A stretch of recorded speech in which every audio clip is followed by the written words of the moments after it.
And for now, we have validation study. This is the different scenarios, because one of the worry we had was that this exposure scenario we would use in virtual reality would not be individualized. If you do worry exposure with GAD patients, we take the time to find out their worst case scenario, their worst nightmare, and then we tailor that, and they go either in writing or with audio recordings, and then they expose themselves to this worst fear.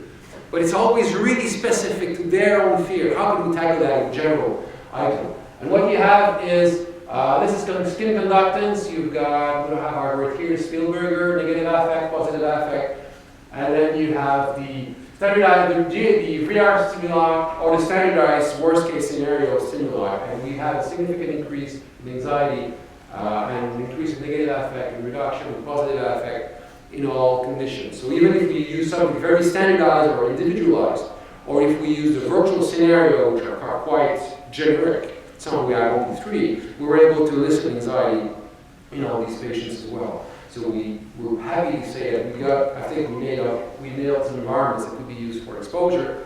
And then it's difficult for a therapist to do exposure with GAD patients because it needs training, especially because it's less material than just a spider that you just buy one in the pet shop. So, in terms of conclusion, from the results of the study, we can say that we've got encouraging trials that are being conducted with ACD, social anxiety. We've got, I think, the later results. We need to publish it, but social anxiety disorder is done. But it's done, but we realized that it was less sweat. But one of the comments I mentioned when I finished this part of the talk is we're doing the same thing as in vivo. So now we're making a new virtual environment where we do more than we do in vivo. There's one study done in my lab by Claudie where we're asking patients who are afraid of height. If you do exposure with afraid of height, you would go in vivo, you would go close to a cliff and then you do the exposure. That's essentially the best you could do. In virtual reality, you could go to the cliff, but you can actually jump. And we had one patient once, 3 years ago, just for fun, she asked him, "Can I jump?" And my first reaction was, no, we don't jump, because we don't jump in vivo. And then I realized it was the old way of thinking, and that's what Michael said, we need to open new paradigms. And I said, what the heck, let's jump and see what happens. So it was fun and she freaked out. And then we practiced over and over again, and then what she realized is, it is her who decides when to jump and when not to jump. And that, I cannot reach that in vivo. I can't do that because she will jump only once. But in VR, we can go up to the point that you can realize that you have control, which brings us back to Bouchard 1976, where he showed that for snakes, if you really want to cure a snake phobic, you have to hold the damn snake. Normal people don't hold snakes.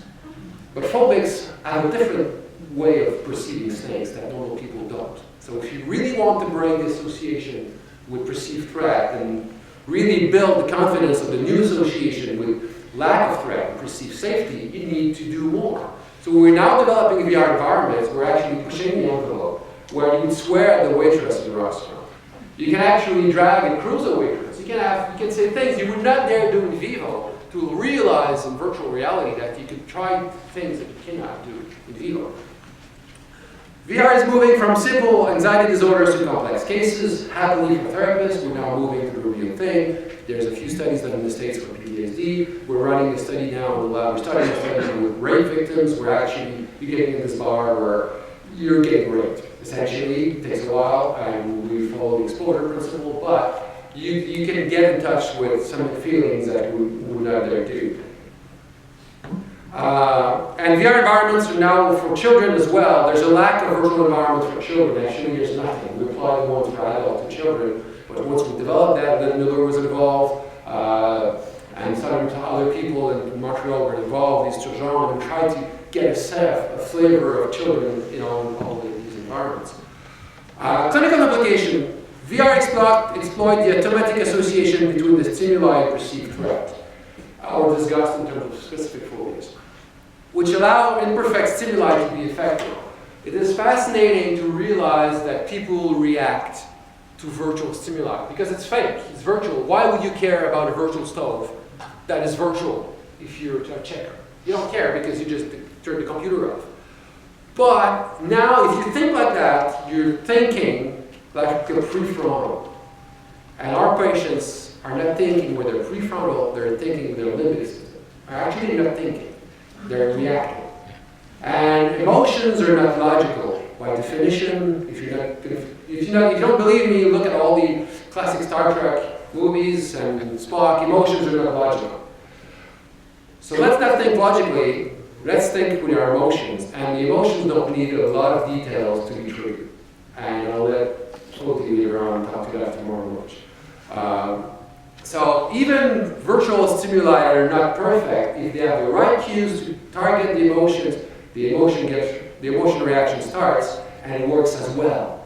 Because it's an emotional issue. So let's forget about the lack of realism and let's focus on the real clinical things, which is actually error of measurement for engineers. All the engineers that are working for virtual reality, they hate what we're doing because we're dealing with error of measurements, emotions.